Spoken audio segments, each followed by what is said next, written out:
I read more books and I want to talk about those books. And so today I'm going to be talking about books 6 through 10 that I've read so far. Yay! If my voice sounds a little bit nasally, it's because I've been sick for the past 3 days and it's been terrible.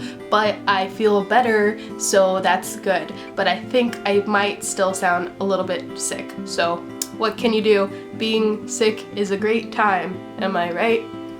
No, it sucks. The first book that I will be talking about today is We the Drowned by Carsten Jensen. This is an epic novel of epic proportions. Hands down, my favorite novel that I've read this year so far. This is a translated novel that was originally in Danish, and I didn't know that prior to reading this book. So when I was reading it, I realized that it was set in Denmark. This book is a seafaring novel that centers on a town called Marstal, which is in Denmark. It centers on this town over the span of a good 100 years or so and focuses solely on the town residents and their lives and their trials and their errors, and it shows the growth of expansion and the cruelty of war, and oh my gosh, it focuses on so many things. This book really throws you into the lives of all of these men that have to go out into the sea to become sailors, captains, they're thrown into war. The sea is almost like this coming of age to all of the men in this town. It's something that they have to go through, something that they want to go through. It's almost as if the sea is a character itself in this novel, with the way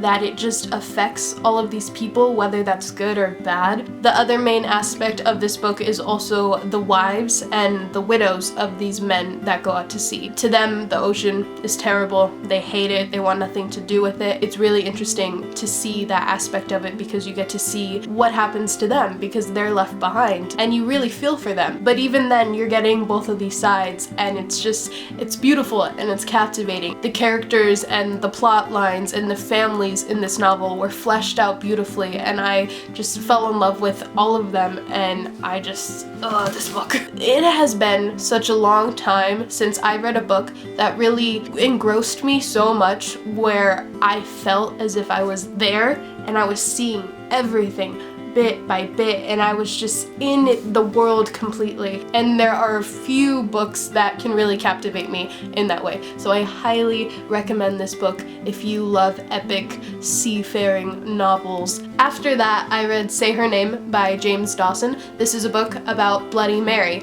It's a retelling, sort of, kind of, centered at a boarding school, and it's about a girl who's trying to figure out how to stop Bloody Mary because she's going to kill her. And you're sort of taken on a journey to find out the origin of Bloody Mary, and that's about it. There is your stereotypical mean popular girl and your stereotypical hot looking jock guy that falls for the said ugly girl, but not really, and somehow Bloody Mary is just thrown in as a backstory. It was ridiculous. And the writing, don't get me started on the writing. The writing was really bad. It's young adult, so I don't think I should be too hard, but even then, so many of the characters say like every other like word because like is something that you should like say a lot.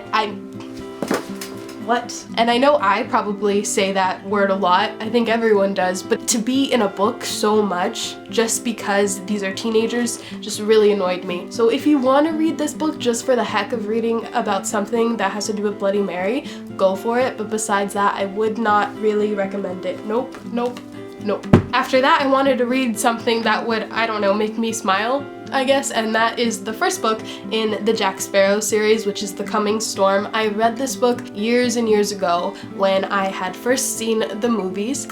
Memories. And this is a children's book. I read it just for the enjoyment of Jack Sparrow because I'm a big Jack Sparrow fan. If you don't already know that, where have you been? And honestly, this book isn't anything special. It's about Jack Sparrow going to an island with a couple of other kids to find a treasure. I honestly, though, really really enjoyed it because I'm a fan of Jack Sparrow, and the dialogue in this book for Jack Sparrow was spot on. Everything that he said in this, I can imagine him saying, so that really made me smile and I really enjoyed it. And I have all the other books in the series, so I will be continuing to read them. I would say don't go out of your way to read this unless you're a fan of the movies, because this is something that a 6-7-year-old would just devour and love. After that, I finally decided to tackle a high fantasy series trilogy, actually, that's been sitting on my shelf for a while, and that is The First Law by Joe Abercrombie. The first book is The Blade itself, and then I read the second book, which is Before They Are Hanged. There is a third book, a third and final book in this trilogy, which I do not own,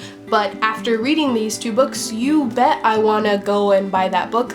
I hopefully will soon. Alright, if The Lord of the Rings and Game of Thrones had a love child, it would be this trilogy. It reminded me so much of both of those books. Granted, I haven't read a lot of high fantasy, but it just so much. You have all of these people that are from different areas in this world, and there is a wizard-like guy who brings all of these people together by the end of book 1 to go on a quest to retrieve an object that needs to be used to destroy the said evil thing that they're facing. Reminded me so much of The Lord of the Rings. And it reminded me of Game of Thrones in how gory and brutal. There is a lot of profanity and sexual content in these books, and if you're not of age, I would not recommend it, but if you are, check it out. I actually really enjoyed these books. They're not the best, but I would give them a good 3 out of 5 stars. These books are highly character driven, and I love how the author takes all of these characters,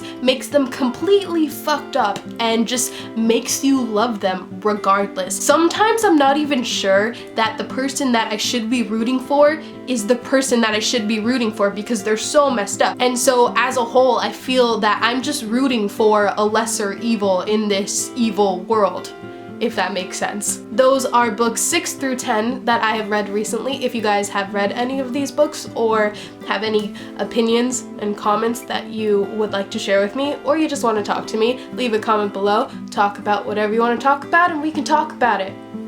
What did I just say? I don't know. I'm gonna go. Bye!